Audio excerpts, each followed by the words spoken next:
caramelized onion and goat cheese pizza. Let's get started.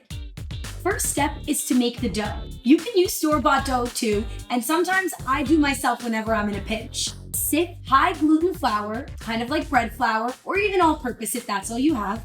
To the center of our bowl of flour, I made the well, pour in room temperature water.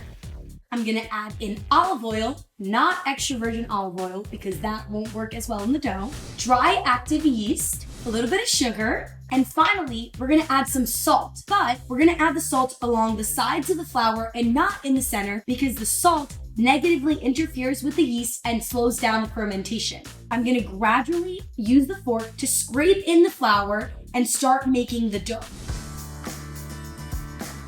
Now, this is the fun part because we get to go in there with our hands.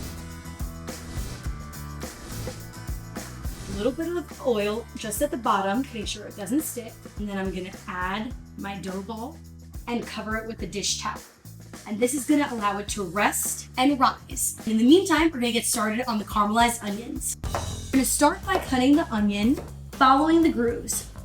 Once the oil is hot, we're gonna add all of the onions into the pan. My favorite thing to add into the caramelized onion is a little bit of freshly grated ginger. So let's roll out the pizza now. And then I'm just gonna stretch it out. I'm using a square pan here. Once it's in the pan, you wanna just use your hands and keep pushing it to the edges. I'm gonna take the onions and spread them out in an even layer along the pizza dough. I'm taking my goat cheese and spread it all over the pizza. The last step is taking a little bit of fresh thyme, running it off of the stem and just spreading it evenly. If you don't like thyme, you could just add your favorite herb. And we are ready for the oven for about 15 minutes. It is golden brown and beautiful. It has such an amazing aroma. It's just perfect.